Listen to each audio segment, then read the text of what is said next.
வணக்கம் தமிழன் traders. Invest பண்ண ஆரம்பிக்கணும்னு நினைக்கிறவங்களுக்கு இந்த பதிவு யூஸ்ஃபுல்லாக இருக்கும்னு நினைக்கிறேன். உங்கள் சம்பாத்தியத்தில் எத்தனை பர்சன்டேஜ் செலவு பண்ணணும், எத்தனை பர்சன்டேஜ் சேவிங் பண்ணணும்னு சொல்ல போகிறதில்ல. உங்களுடைய சுச்சுவேஷனுக்கு ஏற்ற மாரி செலவு பண்ணுறதையும் சேமிக்கிறதையும் பழக்கமாக்கிக்கோங்க. ஒன்று நீங்கள் ஸ்டாக்ஸ் ரிலேட்டட் ஃபண்டில் இன்வெஸ்ட் பண்ணலாம். ரெண்டாவது ஒரு ஃபிக்ஸ்டு இன்கம் வர ஃபிக்ஸ்டு டெபாசிட் பாண்ட்ஸ் அது போல் இதுவில் பண்ணலாம். மூணாவது அசட்ஸில் நீங்கள் இன்வெஸ்ட் பண்ணலாம், லைக் ரியல் எஸ்டேட், கோல்டு. இது இல்லாமல் மற்ற சேமிப்பு நீங்கள் வச்சுருக்கலாம். எமர்ஜென்சி பர்பஸ்க்காக உங்கள் அக்கௌண்ட்டில் வச்சுருக்கிறது, retirement plans, pension plan, medical insurance, இந்த மாதிரியான இது. நீங்கள் ஸ்டாக் மார்க்கெட்டுக்கு புதுசுனா இஎல்எஸ்எஸ் மியூச்சுவல் ஃபண்ட்லேருந்து ஆரம்பிங்க. Equity linked saving scheme. So உங்களுக்கு டேக்ஸ் பெனிஃபிட்டும் இருக்கும் ஏடிசியில். அதே மாதிரி ஸ்டாக் மார்க்கெட்டில் இன்வெஸ்ட் பண்ண மாதிரியும் இருக்கும். இந்த fund names tax saver, tax plan இந்த மாதிரி நேம்லேயே இருக்கும். நீங்கள் ஈஸியாக ஐடென்டிஃபை பண்ணலாம். பொதுவாக மியூச்சுவல் ஃபண்டுன்னு பார்த்தீங்கன்னா ஓப்பன் எண்டட், க்ளோஸ்ட் எண்டட்னு இருக்கும். ஓப்பன் எண்டடில் நீங்கள் எப்போ வேணாலும் அதை பை பண்ணுறது, செல் பண்ணுற மாதிரி ஆப்ஷன் இருக்கும். க்ளோஸ்ட் எண்டட் பார்த்தீங்கன்னா அந்த ஃபண்டு வரும்போது வாங்க முடியும். அது 3 years 5 yearsன்னு லாக்கிங் பீரியட் இருக்கும். அந்த 3 years 5 years அந்த எண்ட் ஆஃப் த இது உங்களுக்கு திரும்ப வர மாதிரி இருக்கும். இது மேக்ஸிமம் உங்களுக்கு கேபிட்டல் ப்ரொடெக்ஷன், ஒரு ஃபிக்ஸ்டு ரிட்டர்ன் வர மாதிரியான ஃபண்ட்ஸாக இருக்கும். மேக்ஸிமம் இந்த டெப்ட்டில் இன்வெஸ்ட் பண்ணியிருப்பாங்க, இல்லை கவர்மெண்ட் பாண்ட்ஸு அதுபோல் இதுவில் ஒரு ஃபிக்ஸ்டு இன்கம் வர இதுவில் அவங்க இன்வெஸ்ட் பண்ணிவிட்டு ஒரு ஃபிக்ஸ்டு இன்கம் வர மாதிரியான ஃபண்டாக இருக்கும். ஓப்பன் எண்டட் ஃபண்ட் ஸ்டாக்ஸில், டெப்ட் ஃபண்டில், மணி மார்க்கெட்டில் இது எதில் ஒன்றாலும் இன்வெஸ்ட் பண்ணியிருப்பாங்க. ஸோ அதுக்கேற்ற மாரி கேட்டகரைஸ் பண்ணியிருப்பாங்க.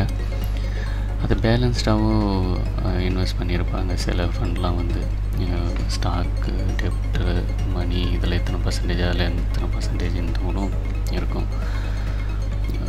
ஈக்விட்டின்னு பார்த்தீங்கன்னா மேக்ஸிமம் இதுக்கு முன்னாடி லார்ஜ் கேப் ஃபண்டு, இல்லை ஸ்மால் கேப் ஃபண்டு, அதுபோல் வால்யூம் பேஸ் பண்ணி ஃபண்டு கேட்டகரைஸ் பண்ணி வச்சுருப்பாங்க. அதுக்கப்புறம் இல்லை செக்டார் பேஸ்டு ஃபண்டுங்க இருக்கும். இப்போலாம் நிறைய நல்ல தீம்ஸோடலாம் வந்திருக்காங்க. Innovation fund, even global fund. நம்ம இங்கே யூஎஸ் மார்க்கெட்டில் பண்ணலாம், யூரோப் மார்க்கெட்டில் இன்வெஸ்ட் பண்ணலாம். இது போல் மல்டிபிள் ஆப்ஷன் வந்திருக்கு. அது பிஸ்னஸ் சைக்கிள் ஃபண்டுன்னு ஒன்று இருக்குது. எந்த செக்டர் சீப்பான இதுவில் கிடைக்குதோ, நல்ல வேலையில் கிடைக்குதோ அதில் இன்வெஸ்ட் பண்ணிக்கிட்டே இருப்பாங்க. அதை மாற்றி ஒரே செக்டரில் இல்லாமல். டேக்ஸ் சேவிங் ஃபண்டையும் தாண்டி நீங்கள் இன்வெஸ்ட் பண்ண ஆரம்பிக்கிறீங்கன்னா சேஃபர் சைடு இந்த பேலன்ஸ்ட் ஃபண்ட், ஹைப்ரிட் ஃபண்ட் அது போல் ஆரம்பிங்க. அதுக்கப்புறம் செக்டர் வைஸ் ப்ரொடிக்ஷன்லாம் இருக்கும் பார்த்தீங்களா, அதை பேஸ் பண்ணி ஃப்யூச்சரில் எந்த செக்டர் நல்லா இருக்குன்னா அது போல் செக்டர் வைஸ் இன்வெஸ்ட் பண்ணுங்கள். மார்க்கெட்லாம் பீக்கில் இருக்குன்னா டெப்ட் ஃபண்டு அது மாதிரி போயிடுங்க. இப்போ கொஞ்சம் இப்போ புதுசாக எதனா இன்வெஸ்ட் பண்ணணுன்னு நினைக்கிறீங்கன்னா innovation fund, even foreign funds இது போல் இதுலேயும் இன்வெஸ்ட் பண்ண ஆரம்பிங்க. ஸோ ஒரே மாதிரியான இன்வெஸ்ட்மெண்ட்டாக இருக்காமல் ஒவ்வொரு டைம் இன்வெஸ்ட் பண்ணும்போதும் வேறு ஆப்ஷனை செலக்ட் பண்ணிக்கிறது ரொம்ப நல்லது. இன்னும் ஒரு best option longer term return கொடுக்குற ஃபண்ட்ஸ்ன்னு பார்த்தீங்கன்னா இண்டெக்ஸ் ஃபண்ட்ஸ், அப்புறம் இந்த கோல்டு ஃபண்ட்ஸ்.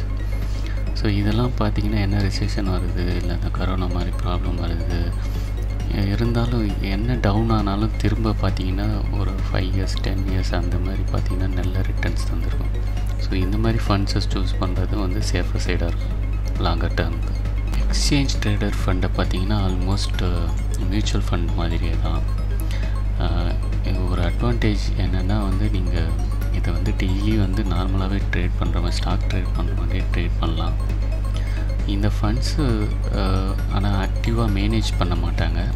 ஸோ இது மேபி ரொம்ப ஃபிக்ஸ்டாக தான் இருக்கும். ஃபிக்ஸ்டு ஸ்டாக்கில் இன்வெஸ்ட் பண்ணியிருப்பாங்க, இல்லை கோல்ட்லேயோ பாண்ட்லேயோ மாதிரி இருக்கும். ஸோ பெருசாக மேனேஜ் பண்ணாததால் உங்களுக்கு இந்த மேனேஜ்மெண்ட் ஃபீஸ் மற்ற அடிஷ்னல் சார்ஜஸ்லாம் இருக்கும் பார்த்திங்களா, அந்த மாதிரிலாம் எதுவுமே இருக்காது. ஸோ இது ஃபாரின்லலாம் வந்து ஆக்டிவாக ETF ட்ரேடிங் இருக்குது. இன்னும் இந்தியாவில் அந்த அளவுக்கு பாப்புலர் ஆகலை. மேபி இது வந்து ரொம்ப பாப்புலர் ஆச்சுன்னா இது போல் சேஃபர்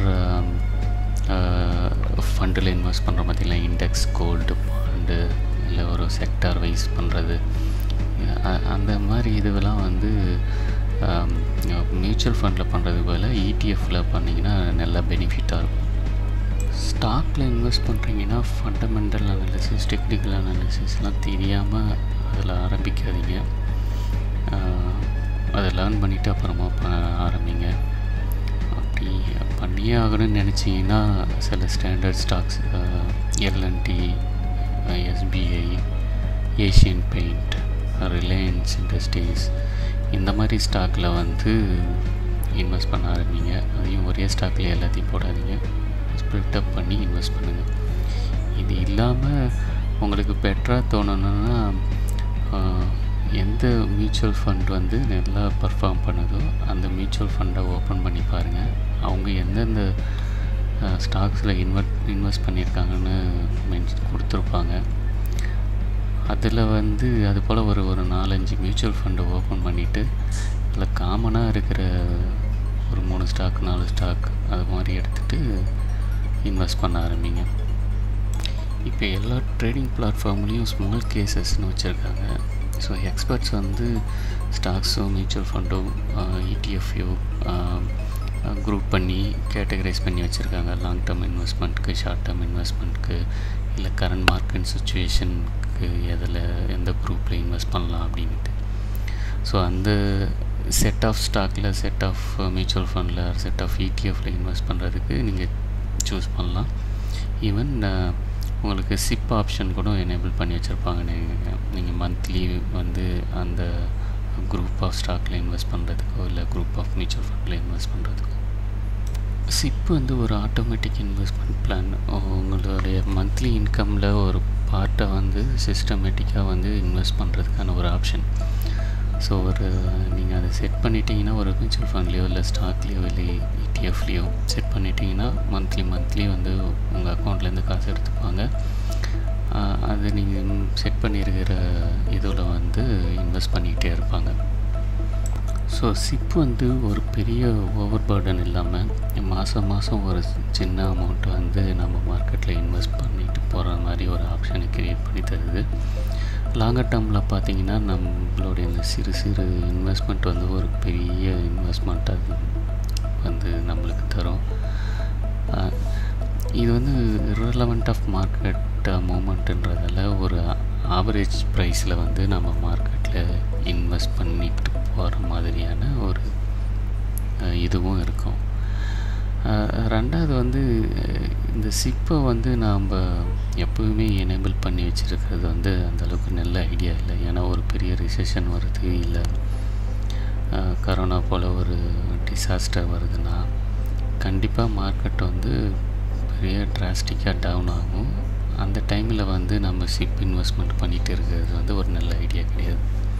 ஸோ அந்த மாதிரி டைமில் வந்து அதை டிசேபிள் பண்ணிவிட்டு எப்போ மார்க்கெட் வந்து அப் ட்ரெண்டில் இருக்கோ அந்த மாதிரியான இதில் மட்டும்தான் வந்து நம்ம சிப்பை எனேபிள் பண்ணி வச்சுருக்கணும்.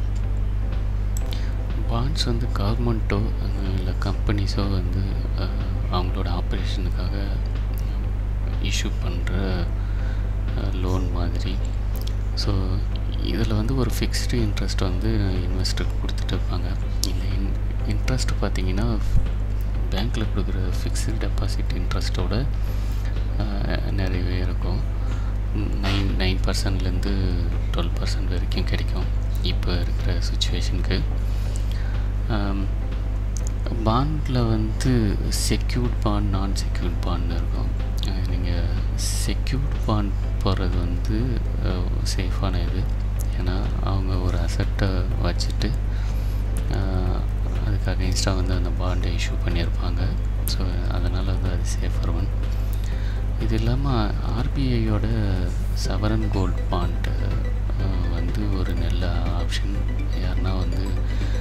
கோல்டில் இன்வெஸ்ட் பண்ணணும், இல்லை பொண்ணுக்கு வந்து கோல்டு சேவ் பண்ணணுன்னு நினைக்கிறீங்கன்னா, இந்த ஃபிசிக்கல் கோல்டு வாங்குறத விட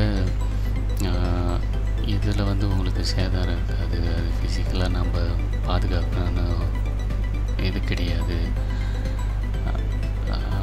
அதுவும் இல்லாமல் உங்களுக்கு ஒரு 2.5% வந்து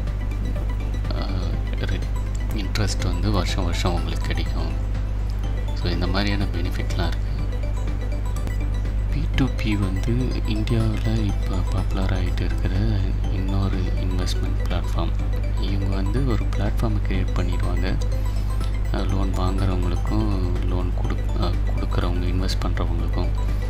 ஸோ அதில் வந்து அவங்க ஒரு கமிஷன் பார்த்துக்குவாங்க. நம்ம உங்களுக்கு வந்து இதில் வர இன்ட்ரெஸ்ட் ரேட் வந்து நார்மல் பேங்க்கில் வர இல்லை பாண்டில் வர்றதோட கூட கொஞ்சம் அதிகமாகவே இருக்கும். பட் அதே நேரத்தில் வந்து ரிஸ்க்கும் அதிகமாக இருக்கும். ஏன்னா இது ஒரு புது பிளாட்ஃபார்ம் என்வரான்மெண்ட்டுன்றதால இந்த மாதிரி இன்வெஸ்ட்மெண்ட்டை ட்ரை பண்ணணுன்னு நினைக்கிறவங்க வின்வெல்த், ஃபேர்சென்ட், கிரிப் இது போல் சைட்ஸ்லாம் இருக்குது. போய் எக்ஸ்ப்ளோர் பண்ணி பாருங்கள். ஆன்லைன் இன்வெஸ்ட்மெண்ட்டு வந்து ரொம்ப சிம்பிள்ன்றதால நான் இந்த ஃபிசிக்கல் இன்வெஸ்ட்மெண்ட்டில் அந்தளவுக்கு பெருசாக இன்ட்ரெஸ்ட்டு காமிக்கிறது கிடையாது. இருந்தாலும் ஃபிசிக்கலாக இன்வெஸ்ட் பண்ணணுன்னு நினைக்கிறவங்க வந்து நீங்கள் ரியல் எஸ்டேட்லேயோ கோல்ட்லேயோ இல்லை அந்த கமோடிட்டிஸை வாங்கி விற்கிறதுலையோ வந்து இன்வெஸ்ட் பண்ணலாம். இதில் ரியல் எஸ்டேட்னு பார்த்தீங்கன்னா நீங்கள் வந்து ஒரு சேலரி எம்ப்ளாயாக இருக்கீங்கன்னு வச்சுக்கோங்க. இதில் ஃப்ளாட் லோன் எடுக்கிறது இல்லை ஹவுசிங் லோன் எடுக்கிறது வந்து ஒரு நல்ல இன்வெஸ்ட்மெண்ட். உங்களுக்கு வந்து ரெண்ட் சேவ் ஆகும், இன்ட்ரெஸ்ட் ரேட் கம்மியாக இருக்கும். ஏன்னா வந்து அது நல்ல க்ரோத் இருக்கிற இடமா போய் இன்வெஸ்ட் பண்ணுங்கள். இந்த பிளாட்லாம் விட கமர்ஷியல் பிளாட்டோ இல்லை கமர்ஷியல் கன்ஸ்ட்ரக்டட் ஏரியாவையோ வாங்குறது வந்து நல்ல ஐடியா உங்களுக்கு நிறைய பணம் இருந்துச்சுன்னா. ஏன்னா வந்து நீங்கள் கமர்ஷியல் லேண்டோட இல்லை பிளாட்டோட மதிப்பை பார்த்தீங்கன்னா ஒரு 2 மடங்கு 3 மடங்கு அதிகமாக இருக்கலாம். பட்டு அதில் வர ரெண்டல் இன்கம்மும் பார்த்திங்கன்னா ஒரு 5-6 மடங்கு அதிகமாக இருக்கும். ஸோ அது ஒரு நல்ல ஆப்ஷன். அக்ரிகல்ச்சர் லேண்டில் வந்து இன்வெஸ்ட் பண்ணுறீங்கனாலும் பண்ணலாம். ஏதாச்சும் மெயின் ரோடு ஒட்டி இருக்கிற இடம்லாம் பண்ணிங்கன்னா வந்து ஒரு லாங்கர் டேர்முக்கு வந்து நல்ல இன்வெஸ்ட்மெண்ட்டாக இருக்கும். கோல்டு, ப்ரீஷியஸ் ஜெம்ஸில் இன்வெஸ்ட் பண்ணுறது வந்து ஒரு நல்ல ஐடியா கிடையாது, ஃபிசிக்கலாக சொல்கிறாங்க. ஸோ நீங்கள் கோல்டு பாண்ட் அது மாதிரி போகிறீங்கன்னா ஒரு ஓகே. நீங்கள் ஒரு ஆபரணமாக வாங்குறீங்க, உங்களுடைய ரெகுலர் யூஸுக்காக வாங்குறீங்கன்னா ஓகே. இன்வெஸ்ட்மெண்ட்டாக வாங்குறது வந்து ஒரு நல்ல ஐடியா கிடையாது என்னோடய பாயிண்ட் ஆஃப் வியூவில். இது இல்லாமல் மற்ற அசட்லாம் இன்வெஸ்ட் பண்ணலாம். ஆடு, மாடு, கோழி, நீங்கள் அக்ரிகல்ச்சர் லேண்ட் வச்சுருக்கீங்கன்னா, இல்லைன்னா வந்து எங்கள் ஊர்லாம் வந்து நெல் வியாபாரின்னு இருப்பாங்க. எல்லாம் நெல் அறுவடை பண்ணுற டைமில் வந்து நெல்லை வாங்கி வச்சுக்குவாங்க. ஏப்ரல், மே போல் மாதத்தில் வந்து நெல் பயிரிட முடியாத நேரத்தில் வந்து அதோட டிமாண்ட் அதிகமாக இருக்கும். ஸோ அந்த டைமில் வந்து சேல் பண்ணுவாங்க. ஸோ அந்த மாதிரியான விவசாய பொருட்களோ இல்லை மற்ற கமோடிட்டிஸோ விலை ஒரு டைம் பீரியடில் வந்து அதிகமாகுதுன்னா அந்த மாதிரி இது வாங்கி சேர்த்து வச்சு பண்ணலாம். சேமிக்கிறதையும் தாண்டி அதை இன்வெஸ்ட்மெண்ட்டை எப்படி கன்வெர்ட் பண்ணுறதுன்னு தெரிஞ்சு வச்சுக்கோங்க. அது வந்து உங்களுக்கு பணத்தை சம்பாரித்து தரும். ரொம்ப கஷ்டப்பட்டு சேமிக்காதீங்க. கொஞ்சம் கஷ்டப்பட்டு உங்கள் சம்பாத்தியத்தை அதிகமாக்கிக்கோங்க. இன்வெஸ்ட் பண்ணுங்கள், என்ஜாய் பண்ணுங்கள். வாழ்த்துக்கள்.